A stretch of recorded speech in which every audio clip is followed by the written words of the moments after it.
살아계신 하나님께 예비드려 나온 모든 성도들과 하나님 말씀을 경청하는 모든 성도들에게 주님의 은총이 함께 하시기를 축원드립니다.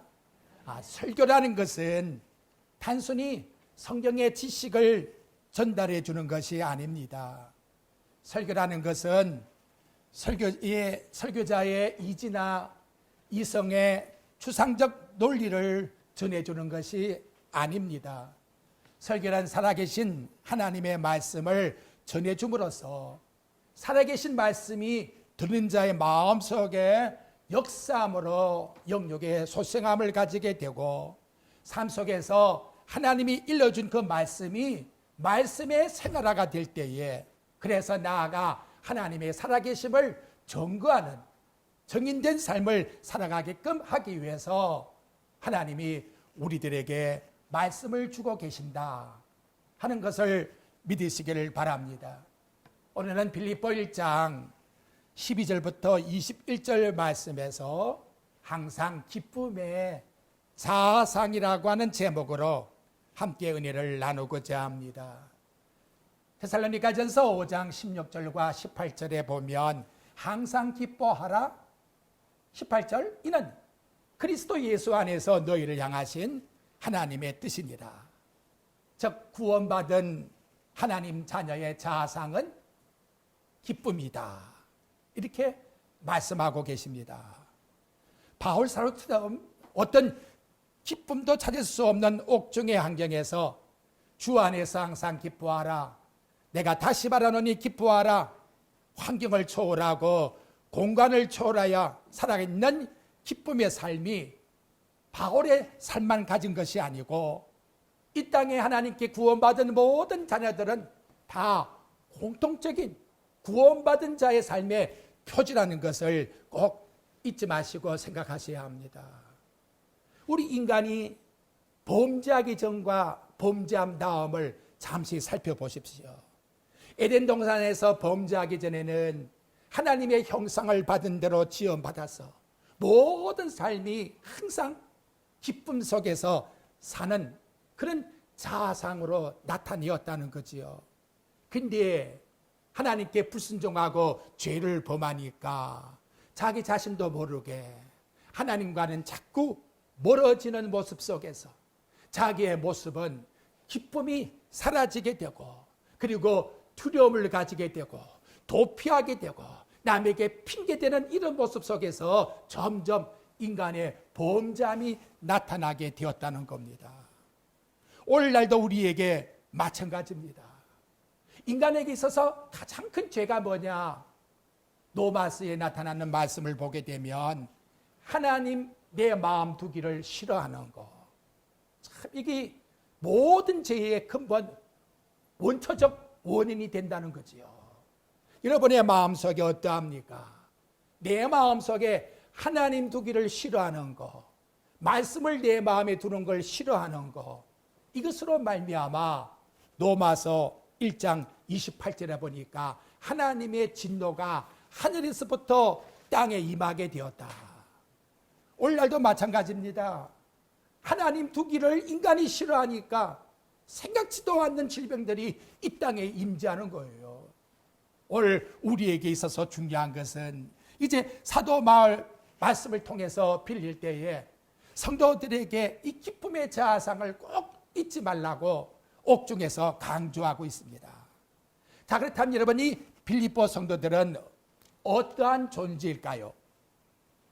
먼저 빌립보 1장 2절 말씀에 보면 1장 2절에 하나님 우리 아버지와 주 예수 그리스도로부터 은혜와 평강이 너희에게 있을지어다. 하나님의 경륜 속에 있는 성도들이다 하는 걸 우리들에게 나타내 줍니다. 그리고 6절 말씀의 내용에 가보게 되면 착한 일을 시작하신 그분이 마지막 그리스도를 만나는 그날까지 확실히 이 착한 일이 이루어 주실 것을 확신한다. 그래서 하나님의 복음을 위해서 살아가고 있는 하나님의 자녀인 것을 우리들에게 나타내 줍니다. 자, 하나님의 로마서 8장에 나오는 창세전의 경륜 속에 나와 여러분의 이름이 있고 또 빌립보 성도들의 이름이 있고 그리고 지금 복음 속에서 나와 여러분이 빌립보 성도들이 살아가고 우리도 살아간다면 이제 우리가 나타낼 생활 속의 표지가 뭐냐 그 말. 그것이 바로 사도 바울을 통해서 우리들에게 기쁨으로 나타내게 된다라고 말씀으로 가르쳐주고 있습니다. 세상에 무엇을 이루었고 성취했다는 것 때문에 기쁜 것이 아니라 하나님의 자녀이기 때문에 하나님의 은혜 속에 있기 때문에 하나님께 택함 받았기 때문에 복음을 위해서 살아가기 때문에 나도 모르는 기쁨이 나타나게 된다는 것을 자연스럽게 우리들에게 진정한 행복이 기쁨 속에 있다라고 본문은 나타내주고 있다는 것입니다. 이 기쁨의 흐름을 한번 생각해 보십시오. 성경은 66권의 말씀으로 되어 있지요. 구약의 39권은 신약에 성취될 것을 미리 약속하는 말씀이에요. 이 땅의 인간들에게 진정한 기쁨이 뭐냐? 그걸 약속해 준 책이 구약의 말씀이에요. 그리고 신약의 말씀은 그 기쁨이 성취된 말씀이라고 우리들에게 나타내주고 있습니다. 그러면 구약에 나타내주고 있는 그 기쁨의 약속이 뭘까요? 아브라함을 통해서 나타내기를 100세에 네게 자식이 있으리라. 아브라함이 전혀 생각할 수가 없는 인간의 힘으로 성취할 수가 없는 그 놀라운 역사가 나이 100세에 아이를 낳았다는 거예요. 그래서 너무나 기뻐서 이름을 이삭이라 지었다는 거지요. 그 이삭의 뜻이 뭐냐? 바로 기쁨이란 뜻입니다. 기쁨. 기쁨의 자식을 얻었다. 그것은 여러분 장차 아브라함의 핏줄을 통해서 온 인류가 다 이와 같이 기쁨을 얻을 수 있는 아들이 올 것이다 하는 걸 약속으로 보여주고 있다는 거예요. 그것이 신약에 와서 성취가 되었습니다.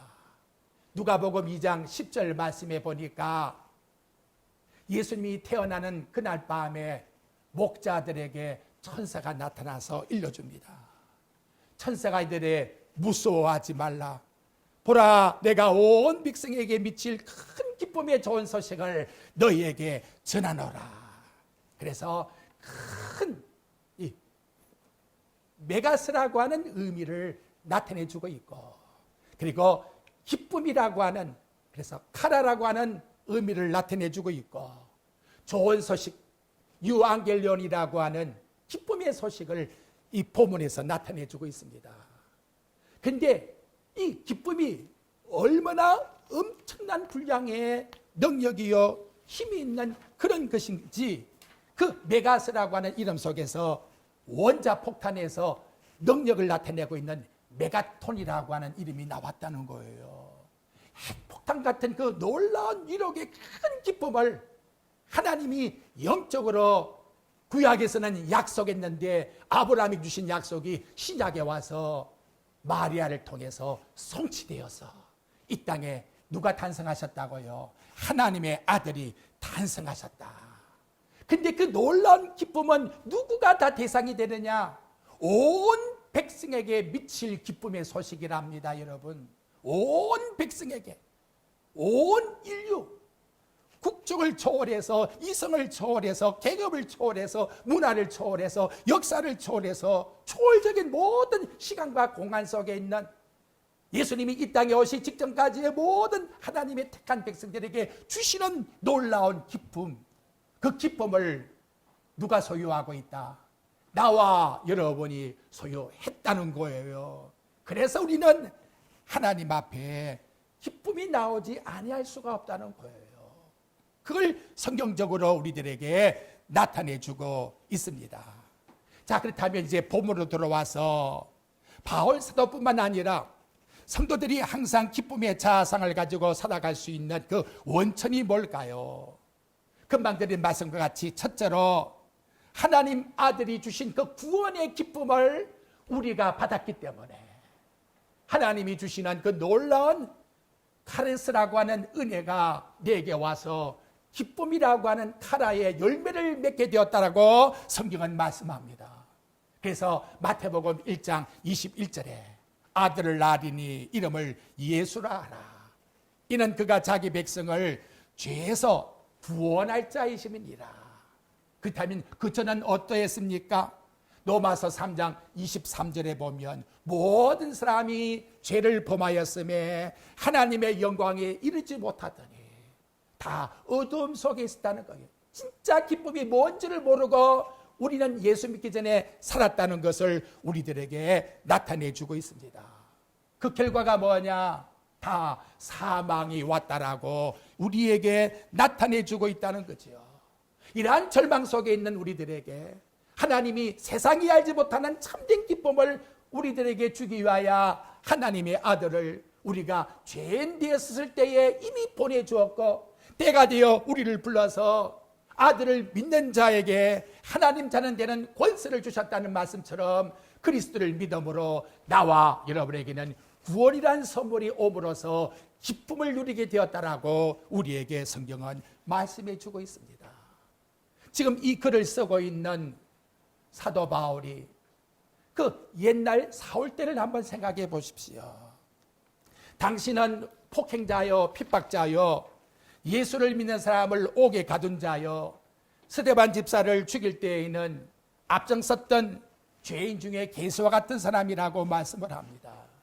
근데 내가 다메섹 도상에서 예수 그리스도를 만난 다음부터 나에게는 진정한 기쁨이라고 하는 구원을 내 마음속에 가지게 되었다. 빌립보 옥중에서 이 성경을, 로마 감옥에서 이 성경을 쓰고 있지만은 그 로마 감옥이 하나님의 면전 앞에서 하나님 말씀 불러주는 대로 성경을 기록하는 장소가 되었다니, 하나님의 보좌의 전이 되었으니 이보다 더 기쁜 일이 어디 있겠습니까? 이 놀라운 기쁨을, 초월적인 기쁨을, 영적인 기쁨을 빌립보 성도들에게도 함께 누리자고 이와 같이 말씀으로 나타내주고 있습니다. 좀 더 부언해서 말씀드리면 옥중에서 나는 천국 갈 준비 다 끝났다 그 말이에요. 여러분 빌립보 보고 있는 말씀 3장 20절 봐요. 바울이 가지고 있는 것이 뭐냐? 바울은 옥중에서도 이것만큼은 당신이 꼭 가지고 있습니다. 근데 당신만 가진 것이 아니다. 우리도 가졌기 때문에 본문 말씀에 보면 우리의 시민권이라고 말해요. 그러나 우리의 시민권은 하늘에 있는지라. 우리란 단어를 쓰고 있어요. 이 땅의 모든 하나님의 자녀들은 이 땅에 우리가 살아가고 있지만 천국 가는 티켓을 가지고서 이 땅에 우리가 살아가고 있다. 아무리 최악의 환경 속에 내가 살고 있다 할지라도 천국 가는 하늘나라의 티켓을 지금 내가 가지고 천국 입성을 대기하고 있으니 어찌 내가 기쁘지 아니할 수가 있겠느냐. 너희들도 늘 이러한 마음을 가지고 살아가라. 여러분, 사랑하는 사람을 만나기 위해서 공항에 나가서 티켓을 가지고 비행기를 타려고 잠깐 대기하고 있는 시간의 마음, 그 마음의 설렘은 어떠할까요? 마치 그런 마음이에요. 천국의 주님이 기다리고 있는데 이 땅에서 천국의 티켓, 시민권을 가지고 이제 사랑하는 주님을 나는 만날 것이야. 그 시간을 기다리고 있는 마음이 로마 옥중에 있는 사도 바울의 마음이자 이 땅에 살아가는 우리 성도들의 삶의 마음이 꼭 되어야 나와 여러분 기뻐할 수가 있는 것입니다. 바로 이러한 기쁨을 나와 여러분이 가지고 살아가야 진정한 이 땅의 삶을 초월해서 아무리 이 땅에 어려움이 있다고 할지라도 코로나 바이러스와 같이 위협적이고 또 험난한 생활 속에 우리가 살아가고 있다 할지라도 변질되지 않는 기쁨을 가지고 살아갈 수가 있게 된다라고 성경은 우리들에게 일러주고 있습니다. 두 번째, 항상 기쁨의 자상이라는 것은 임마누엘의 축복을 받았기 때문입니다. 임마누엘이라는 말씀 잘 알지요? 마태복음 1장 23절에 보면 보라, 처녀가 잉태하여 아들을 낳을 것이요 그 이름을 임마누엘이라 하리니 이는 번역한적 하나님이 우리와 함께 계시다. 우리란 단어를 또 써요. 나만 함께 계시는 게 아니에요. 상대방에게도 함께 계시는 거예요. 이 땅에 있는 하나님의 자녀들에게는 다 공통적으로 누가 계신다? 예수님이 나와 함께 계신다. 마태복음 28장 20절에 보면 마지막 유언이 세상 끝날까지 내가 너희와 함께하마. 이걸 잊어버릴까 봐, 바울도 이 마음 잊어버릴까 봐, 바울이 여행 중에도 하나님이 나타나서 바울에게 위로하시고 격려해 주는 말씀의 공통점이 뭐냐? 바울아, 두려워하지 말아라. 내가 너와 함께하마. 너는 가이사 앞에 서서 하나님의 말씀을 전해야 된다. 이렇게 사도행전 18장 9절에서 말씀하는가 하면, 또 로마로 가는 그 유라굴라 풍랑 속에서 해와 달과 별이 보이지 않는 가운데서 혹시나 사도 바울의 마음이 약해질까 봐 사도행전 27장 23절과 24절 말씀의 내용에 보게 되면, 나의 속한 바 곧 나의 섬기는 하나님의 사자가 어젯밤에 내 곁에 서서 말하되 바울아 두려워 말라. 여기 있는 사람들이 한 명도 죽지 아니하리라. 이렇게 나에게 일러주었다라고 소망의 하나님이 바울에게 지속적으로 하나님의 말씀을 통해서 위로하면서 주신 것은, 절대로 두려워하지 마. 내가 너를 꼭 붙잡고 있단다. 이 말씀을 주었다는 거지요. 오늘 여러분 주간마다 나와서 말씀을 들을 때에 나와 여러분에게 하나님이 무엇을 들려주고자 원하실까요? 어려운 세대 가운데서 아이고 어떻게 살아갈고, 점점 더 힘들어지는데, 세상 사랑이 점점 끊어지고 있는데 앞으로 내가 어떻게 믿음으로 살아가야 돼? 주시는 말씀은 지속적으로 이 말씀, 천국 가는 그 시간까지 변하지 않습니다. 내가 너와 함께하마. 내가 너와 함께하마.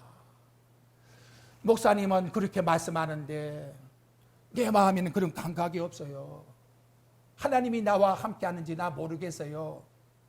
그런 마음 혹시 든다면 엠마오로 내려가는 제자들을 한번 생각해 보시기를 바랍니다. 부활하신 주님이 옆에서 동행하고 있는데도 불구하고 몰라요. 왜 그럴까요? 그래서 저는 생각하다가 본문의 말씀이 일러주는 것이 있다. 누가복음 24장 17절 말씀에 보니까 예수님과 같이 동행하는 두 제자가, 세상 끝날까지 나와 동행하는 예수님 옆에 있는 내가 슬픈 빛을 띠고 창백한 얼굴로 가고 있더라. 슬픈 빛이란 말이 뭐예요? 죽은 사람의 표정이란 말이에요. 예수 믿는 사람이 죽은 사람의 표정을 가지고 있는 그 마음의 심정은 어떠할까요? 그런 마음 속에서는 누구를 발견할 수 없다. 절대로 예수를 발견할 수가 없는 거예요. 부활하신 예수님이 옆에 계신데도 불구하고 그들은 알아보지를 못했다라고 우리에게 말씀하고 있습니다. 성도 여러분, 세상 사람은 뭐래요? 사랑은 눈물의 씨앗이라지요. 나는 그 전부 다 거짓말이야. 어떻게 사랑하는데 여러분 눈물로 끝납니까? 진짜 사랑한다면 기쁨이지요. 그건 가짜 사랑이에요. 하나님이 나와 여러분에게 뜻이 뭘까요? 슬퍼해라, 근심해라, 걱정해라, 눈물을 쾅쾅 쏟아라? 아니요. 예수님이 출발하는 복음의 출발점이 어디서 나옵니까? 가나 혼인 자치에서 기쁨으로 나오더라는 거예요. 물이 포도주로 바뀐 것 같은 그런 놀라운 기쁨의 역사가 바로 복음 속에 있다는 것을 우리들에게 나타내기 위해서 요한복음 2장에서 물이 포도주로 바뀌는 사건을 예수님께서 고의적으로 일으킨 거예요. 왜? 예수 믿는 사람들에게 이런 기쁨이 있다는 것을 복음 속에서 우리에게 나타내주기 위해서. 저는 그래요. 하나님 앞에 나와서 찡찡 짜고 울고 불고 정말 그렇게 기도를 해야 될 거냐? 여러분 빌립보 4장 6절 한번 보십시오. 바울은 옥중에 있으면서라도 성도들에게 그렇게 기도하라고 말하지 않습니다. 우리 한번 읽어봅시다. 322페이지 빌립보 4장 6절 시작. 아무것도 염려하지 말고 다만 모든 일에 기도와 간구로 너희 구할 것을 감사함으로 하나님께 아뢰라. 어떻게? 칙칙 울면서 슬퍼하면서 감사함으로. 모든 일이 다 하나님의 뜻이 있다. 이렇게 생각하면 여러분 감사가 나오는 것이고, 그 감사 속에 구함은 기쁨으로 구할 수가 있는 것이지요. 그래서 아켄피스라고 하는 15세기 신학자가 한 말이 있습니다. 예수와 함께 사는 생활은 기쁨으로 살지만 예수님과 멀어지게 되면 모든 것이 다 슬퍼지게 된다. 여러분 기억하십시오. 왜 슬픕니까?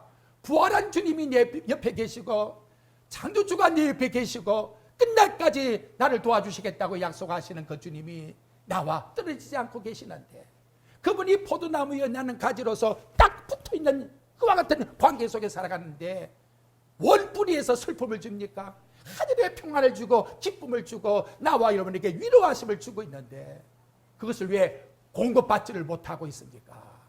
창백한 얼굴로 가지고 있으니까, 내 몸도 마음도 주고 있으니까. 오늘 나와 여러분 정말 우리는 기쁨 속에서 살아가려면 그리스도가 늘 나와 함께 하신다는 것을 잊지 말고 그 말씀 속에 거할 때에 기쁨은 늘 내 마음에서 나오게 된다는 것을 꼭 믿으시길 바랍니다.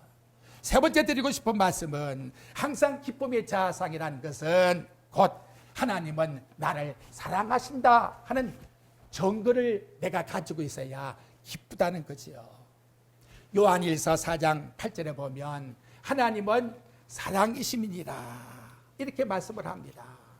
하나님이 나와 여러분을 사랑해서 주신 것이 뭐지요? 요한복음 3장 16절에 보니까 하나님이 세상을 이처럼 사랑하사 독생자를 주셨으니, 이처럼 사랑해서 나에게 주신 증거물이 뭔가 하면 하나님의 아들이라고 우리에게 말씀하고 있습니다. 여러분 하나님의 사랑을 어디에서 발견하시려고 합니까? 통장 밑이 어둡다는데 참 이게 너무나 좋은 말씀이에요. 예수를 믿는다고 하는 그 믿음이라는 것은, 나와 여러분 지금 여기 나와서 예수 믿잖아요. 그리고 예수를 믿는 믿음을 가지고 있잖아요. 이것은 하나님이 내가 너를 절대로 잊지 않는다라고 하는 정표라는 거예요. 정표. 여러분 그렇게 생각하십니까? 돈이 툭 떨어지고 생각지 않는 일이 막 해서 성공해야 마치 하나님 나라를 사랑하시는 것처럼 그렇게 생각하지 마세요. 내가 지금 예수를 믿고 있는 이 믿음 자체는 여러분 믿음이 아무나 가지는 거예요. 데살로니가 후서의 3장 2절에 보면 믿음은 아무나 가지는 것이 아니니라. 하나님의 택한 자에게만, 사랑하는 자에게만 이 믿음을 준 거예요. 내 자체가 예수를 믿고 있다는 이 자체는 절대로 하나님 나를 버리지 않는다고 하는 사랑의 확증적 증거라는 것을 나와 여러분들이 믿고서 살아가셔야 돼요. 이 확증적 증거를 믿는 자들은 어떠한 환경 속에 있다 할지라도 절대로 마음이 어떠하다? 슬퍼하거나 두려워하지 않는다는 거지요. 왜냐하면 그분이 나를 사랑하셔서 나와 함께하기 때문에. 그래서 사도 바울은 나를 언제부터 하나님 사랑했느냐? 갈라디아서 1장 13절 말씀해 보니까 내 어머니 태에서부터 나를 확정하시고, 어머니의 태에서부터 나를 확정했다고. 그런데 못난 예가 되어서 예수 믿는 사람들을 얼마나 나가서 학대했습니까? 그럼에도 불구하고 예수를 믿어 사도가 되었을 때에 하나님 나를 사랑하시는 것은 바로 예수 그리스도를 믿는 이 믿음, 이것이 나를 사랑하시는 확증적 증거라고. 그래서 갈라디아서 6장 17절 말씀해 보게 되면 내 몸에 예수의 흔적을 가지고 있다. 예수님이 나를 사랑하시는 흔적을 가지고 있다. 그 흔적이 뭐냐? 바로 십자가의 사랑이라고 말해줍니다. 여러분 우리 마음속에 이 시간 하나님 나를 사랑하시는 사랑 확증했습니까? 십자가에서 나를 죽으신 그 십자가의 사랑이 나에게 변하지 않는 하나님의 사랑의 확증적 증거라는 것을 기뻐했습니까? 바로 이러한 자에게 우리 하나님은 기쁨으로 살아갈 수 있는 은총이 늘 지속된다라고 말씀하고 계십니다. 네 번째 드리고 싶은 말씀은 이제 이러한 기쁨을 누리는 자에게 필요한 것, 기도입니다. 여러분 빌립보 1장 9절 말씀을 한번 보십시오. 바울이 빌립보 교인들에게 이런 기쁨 속에 살아가라 하고 말씀하면서 그리고 하나님께 드린 기도가 있어요. 그 기도가 뭐냐? 9절 한번 보십시오. 내가 기도하노라. 너희 사랑을 지식과 모든 총명으로 점점 더 풍성하게 하사. 여러분, 우리에게 왜 하나님 말씀에 지식을 주지요? 왜 날마다 교훈에서 나와 여러분의 생활 속에서 구별된 총명이라고 하는 지혜의 삶을 살게 하십니까? 내가 더 남보다 높아지기 위해서? 아니면 오늘 본문 말씀해 보니까 다른 것 다 없어요. 하나님의 사랑이 알면 알수록 지혜로울수록 더 풍성하게 모든 사람들에게 보여주기 위해서. 하나님이 나에게 주신 기쁨이라는 것은 나만 누리는 기쁨이 아니에요. 서로 우리의 기쁨이라는 거예요. 공동체의 기쁨이라는 거예요. 이 기쁨이 나눠지는 삶이 더 진보되어 나아가야 우리의 생활은 변함없는 하나님의 사랑 속에서 기쁨을 누릴 수가 있다는 거예요. 끼리끼리의 사랑이 아니에요. 그리스도의 지체 안에서 함께 누리는 사랑이에요. 정말 지식이 있습니까? 총명이 있습니까? 지혜를 가지고 있습니까? 신앙의 경륜이 깊어지고 있습니까? 함께 누리는 이 기쁨 속에서 무엇이? 사랑이 풍성해지기를 바울은 하나님 앞에 기도드리고 있는 것 우리들에게 나타내주고 있습니다. 우리 사랑하는 성도 여러분, 이제 진정으로 나와 여러분 모든 심령 속에 사랑을 나타내고자 하십니까? 요한일서 5장 3절에 보니까 하나님을 사랑하는 것은 이것이니 우리가 그의 계명을 지키는 것이다. 하나님의 말씀 속에 거하지 않고서는 진정한 사랑이 나올 수가 없어요. 말씀 속에 내가 하나하나를 챙기면서 행하여 보십시오. 분명히 거기에는 사랑이라고 하는 열매가 풍성하게 나타나게 될 것입니다. 그래서 반드시 기쁨 속에는 늘 하나님께 드리는 기도 요새가 필요하다는 것을 우리에게 네 번째로 말씀해 주고 있습니다. 자, 이제 우리 큰 두 번째 제목으로 나아가서 이런 기쁨의 자아상을 가졌다면 현실적인 생활을 어떻게 헤쳐나갈 건가? 그렇잖아요. 사건은 분명히 바울만이 아니라 우리들에게도 부닥칠 건데 옥중에 있는 바울이라 해서 사건이 없는 것이 아니에요. 아픔과 고통의 사건이 있었어요. 그걸 어떻게 헤쳐나가는가를 이제 세 가지의 말씀을 통해서 오늘 본문에서 살펴보려고 합니다. 여러분, 본문 말씀 1장 12절 한번 보십시오. 형제들아, 내가 당한 일이 도리어 복음의 전파에 진전이 된 줄 너희가 알기를 원하노라. 이런 말의 의도가 왜 나왔을까요? 아이고, 바울은 믿기는 혼자 잘 믿는다 하더니 감옥에 들어간 지가 벌써 4년이 다 지나가. 성도들 사이에서 감옥에 갇혀있는 바울의 이유를 모르고 있었다는 거지요. 바울도 답답할 거 아니에요. 나가서 복음을 전했으면 좋겠는데 왜 하나님이 나에게 이렇게 옥중에 가두어가지고 이렇게 어려운 가운데서 지내게 할까? 이런 생각을 얼마든지 가질 수가 있었다는 것이지요. 그런데 여러분, 뒤로 넘겨가서 25절 말씀 한번 보십시오. 거기에 보면 내가 살 것과 너희의 믿음의 진보와 하는 말씀을 사용하고 있습니다. 오늘 본문 말씀에 나타나고 있는 이 두 단어, 앞에 12절에 진전이란 단어와 진보란 단어는 프로코페라고 하는 헬라어에서 똑같은 단어를 쓰고 있습니다. 그것은 장애물을 헤쳐나간다 하는 뜻입니다. 군인들이 길을 가다가 길이 막히면 막혀있는 그 장애물을 뚫고 나갈 때에 쓰는 단어가 프로코페라고 하는 단어를 쓰고 있는 것입니다. 장애물이 있다 할지라도 그 장애물을 헤쳐나가는 거, 왜 하나님이 복음을 위해서 살려고 하는데 바울에게나 우리에게 장애물을 줄까요? 그 이유는 무엇일까요? 어찌 보면 천국 가는 길에 필수 과정이라는 거예요. 그렇게 여러분, 살다가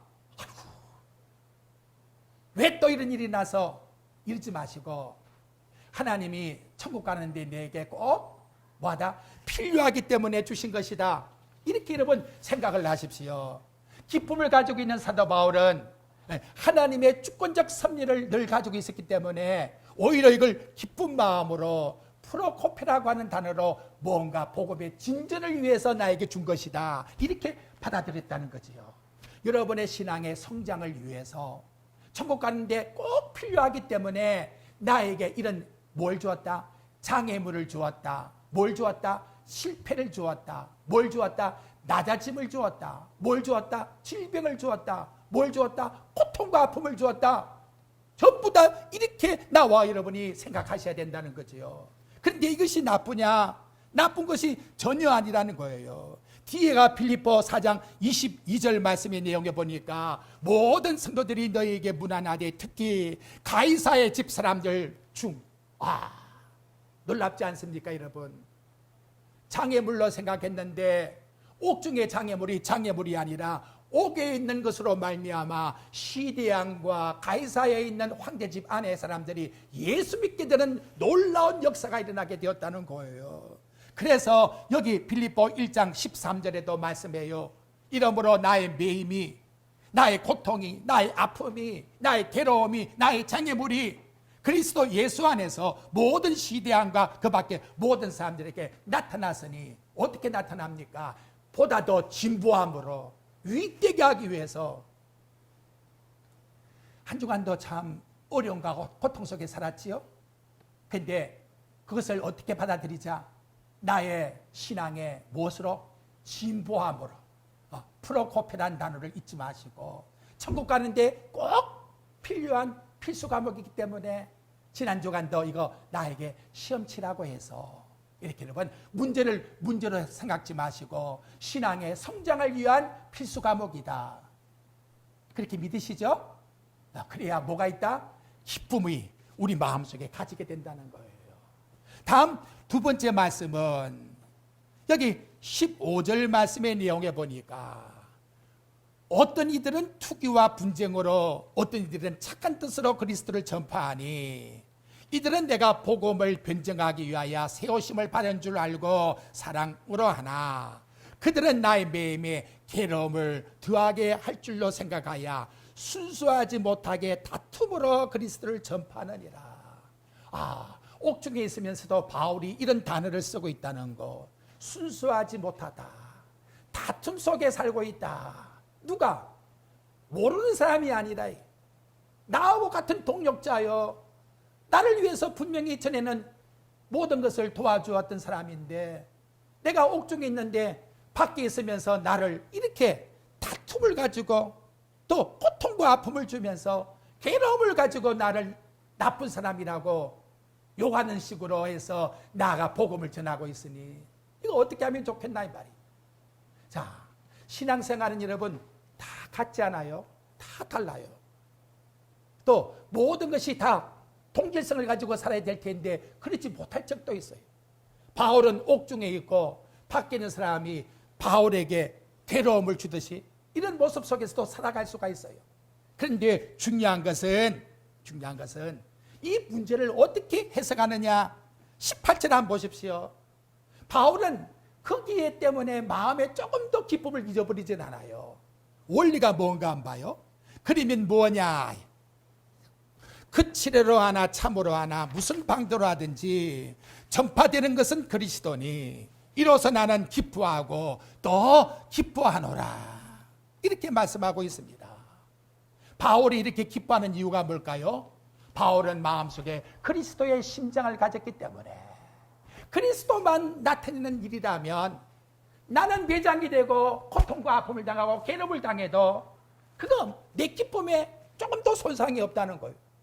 오직 내가 고통을 당해도 그리스도만이 전파된다면, 그래서 나아가 하나님의 나라가 확장만 된다면 나는 아무런 거기에 대해서 기쁨의 손상을 당하지 않는다. 지금 이렇게 오늘 우리에게 말씀해 주고 있다는 거지요. 자, 나와 여러분 우리의 마음속에 그리스도의 심장을 가지고 있습니까? 우리 한번 확인해 보십시오. 그렇다면 내게 고통과 아픔을 주는 것은 아무것도 아니에요. 누구만 위해서라면? 대답해 봐요. 누구만 위해서라면? 예수 그리스도만을 위해서라면 어떤 방도를 하든지 나 질투하고 시기도 좋아, 나 욕해도 좋아. 하지만 예수님만 전파된다면 나는 옥중에서 기뻐하고 기뻐한다. 왜? 예수님이 전파되니까. 이거 얼마나 복음을 위한 마음에 그리스도의 신병을 가지고 저들을 생각하고 있습니까? 바로 이러한 마음을 가지고 살아가십시오. 그래야 뭘 잃지 않는다? 기쁨을 잃지 않는다라고 우리에게 말씀해 줍니다. 고린도전서 11장 1절에 보면 여러분이 집에 가셔서 보십시오. 내가 그리스도를 본받는 자와 같이 너희는 나를 본받는 자가 되라. 나 이렇게 말할 수가 없어요. 내가 그리스도를 본받는 것처럼 성도 여러분, 나를 본받는 사람이 되십시오. 부끄럽습니다, 여러분. 근데 바울은 이렇게 그리스도의 신병을 가지고 있었기 때문에 그리스도만을 위한다 할 것이면 아무것도 이 땅에 내가 나아가서 밑바닥이 된다 할지라도 그건 아무 상관할 것이 없다는 거지요. 이러한 마음이 기쁨을 잊어버리지 않습니다. 마지막 세 번째 부닥친 문제가 뭐냐? 죽음이라고 하는 문제입니다. 빌립보 1장 20절 말씀해 보십시오. 죽음이 온다. 기뻐할 사람이 있습니까? 그런데 여러분, 죽음이란 문제를 바로 해석해야 돼요. 뭐라고 해석하는가 보십시오. 20절 말씀의 내용입니다. 나의 단순한 기대와 소망을 따라 아무 일이든지 부끄러워하지 아니하고 지금도 전과 같이 온전히 담대하여 살든지 죽든지 내 몸에서 그리스도가 존귀하게 되게 하려 하나니 이는 내가 사는 것이 그리스도니 죽는 것도 유익함이라. 지금 여러분, 바울의 관점은 내가 지금 살아있는 육체적 생활 그 부분, 다음 죽은 다음의 문제. 근데 죽음이 어떻게 될까? 그거는 아무 상관이 없다는 거예요. 현재 내가 이게 육체 속에 살아있는 것, 그것도 좋고, 죽은 다음에 내가 내 영혼이 어찌 될지는 모르지만 천국 가서 주님과 함께 살아가는 그 자체도 좋고, 중요한 것은 살아도 죽어도 내 몸 자체에서 누구만 그리스도만 존귀하게 된다면, 그래서 여러분, 이 존귀하게 된다고 하는 바울의 심정이 뭘까 하고 원어를 찾아보았더니 거기 메칼리로라고 하는 단어가 나왔는데, 그 단어는 누가 썼느냐? 바로 예수님을 탄생시킨 마리아가 누가복음 1장 46절의 말씀에 보면 내 영혼이 주를 찬양하며라고 하는 그 찬양하며라고 하는 단어가 메칼리오라고 하는 단어예요. 존귀하게 한다는 말은 찬양을 드린다라는 말이에요. 참 지금은 이게 코로나 바이러스 때문에 벌벌벌벌 이러는데 제가 생각해 봤어요. 바울이라면 지금 이 시대에 어떻게 할까? 살고 죽음이 바울에게는 문제가 절대 안 돼. 우리 성도들도 그런 마음이 돼야 돼요. 그리고 살아도 메칼리오, 하나님께 찬양을 드리고 영광 드리고 예배 드리고, 죽어도 천국 가서 찬양 드리고 예배 드리는 메칼리오, 그것만 된다면 살아있는 거나 죽으나 아무 관계가 없다는 거. 야, 여러분, 이런 마음을 가지고 한번 살아가 봐요. 오늘 저녁에 주무시기 전에 한번 생각해 봐요. 나 지금 죽는다 하면 그러면 뭐랄까요? 아이고, 기댈까요? 나 메칼리오만 된다면, 지금 이거 죽어서 천국 가서 찬양만 하나님께 드리는 하늘나라의 구원받은 성도들과 함께 살고 있다면 이거 아무것도 아니란, 아무것도 아니야. 아이고, 목사님이니까. 그렇다면 성경은 왜 기록했을까요? 옥중에 있는 사도 바울은 왜 빌립보 성도들에게 이 말씀을 기록하고 우리들에게 이 성경의 말씀을 기록해서 주고 있을까요? 그래도 목사님, 뭐니 해도 코로나 바이러스에도 머니가 있어야 돼요. 머니가 없으면요 못 살아요. 맞아요. 근데 여러분, 거꾸로 내가 한번 질문을 드릴게요. 머니가 있어도 다 뭐 하더라? 죽더라는 거죠. 머니 가지고 죽음을 이길 수 있어요? 그런 진정한 기쁨이 안 되잖아요. 자, 오늘 이 시간 정말 참된 기쁨이 뭘까? 죽음을 초월할 수 있는 기쁨이 뭘까? 철학자 사르트르에게 마지막 죽는 순간에 다음이 뭡니까? 합니까? 끝장이요. 아무것도 없다는 거죠. 근데 바울에게 물어보니까 뭐라고 해요? 나 살아도 좋고 죽어도 좋아요. 살면 이 땅에서 하나님께 영광 돌려드리는 메칼리오의 생활이고, 죽으면 천국 가서 하나님께 영광 돌리는 메칼리오의 삶이니까 사나 죽으나 이거 아무 관계가 없어요. 그래서 여러분 여기 23절 안 봐요? 그걸 어떻게 또 해석을 했느냐 그래요. 내가 그 둘 사이에 끼었으니 사는 것과 죽음 그 둘 사이에 끼어 있다. 어느 편을 택할까? 차라리 세상을 떠나서 그리스도와 함께 있는 것이 훨씬 더 좋은 일이라 그렇게 하고 싶으나 훨씬 더 좋은 일로 죽음의 이후에 천국을 생각하셔야 돼요. 그런데 이 땅에 육신을 위해 가지고 있느냐? 너희들을 위함이라, 교회를 위함이라, 복음의 진보를 위함이라, 이런 차원을 가지고 살아가니 누가 이 사람을 와서 위협을 가할 자가 있겠나 이 말이지요. 오늘 이 한 시간 이게 참된 우리에게 유익입니다. 죽음이라는 것은 우리 인생의 두려움의 대상이 아니라는 거지요. 사도 바울과 같이 오히려 하늘나라에 가서 영원한 천국에 거할 수 있는 단계의 메칼리오를 드릴 수 있는 그런 절차뿐이라는 것을 나와 여러분은 생각을 하셔야 합니다. 그리고 그 다음에 무대는 어떻게 바뀌질까요? 빌립보 3장 21절 한번 보십시오. 하나님께 드려지는 메칼리오의 찬양이 나왔습니다. 죽음만 딱 바뀌어지면 이런 변화가 우리에게 온다는 거지요. 한번 읽어봅시다 여러분. 시작. 그런 만물을 자기에게 창조하게 하실 수 있는 자의 역사로 우리의 낮은 몸을 자기의 영광의 몸의 형체와 같이 변케 하시리라. 그분이 가지고 있는 영광의 몸과 같이 변화되어서 하나님께 영광 돌리는 메칼리오의 생활 속에만 살아간다 같으면 이 생활을 가지고 있는 자의 기쁨을 누가 앗아갈 수가 있으랴. 오늘 우리 생활 속에서 세 가지 우리 꼭 여러분 적용하면서 살아가야 됩니다. 오늘 주신 말씀을 우리 꼭 기억하시면서 내가 가지고 있는 환경, 내게 부닥치는 문제는 반드시 천국 가는 데 있어서 뭐다? 필수 과목이다. 필수적 장애물로 내게 준 것이다. 이런 마음을 가지고 여러분들은 전진해 나가야 됩니다. 누가 뭐라 그래도 거기에 휩쓸릴 필요가 없어요. 우리에게 중요한 것은 아무리 내게 불평 원망의 대상이 된다고 해도 그 사람들이 누구만 전하면 그리스도만을 전한다 하면 나는 뭐 할 뿐이다? 박수 칠 뿐이다. 내게 죽음이 있다 할지라도 내가 이 땅에 있든지 하늘에 가든지 그거 상관할 이유가 없다. 나는 하나님께 뭐만 되면 메칼리오의 찬양만 드린다 할 것 같으면 나는 이쪽에 있든지 저쪽에 있든지 아무 상관이 없는 생활 속에 나는 살아갈 뿐이다. 이런 자에게 누구도 앗아갈 수가 없는 뭐가 있다? 기쁨을 가지고 살아간다. 이 마음을 우리 마음속에 가져서 우리의 신앙의 기쁨이라는 것이 전천후적으로 초월적인 사랑으로 영적인 하나님의 성령을 통해서 주시는 은혜 속에서 일주일간 살아갈 때에도 우리 마음속에 참된 평안을 가지고 살아가는 나와 여러분의 삶이 되시기를 주님의 말씀으로 축복드립니다.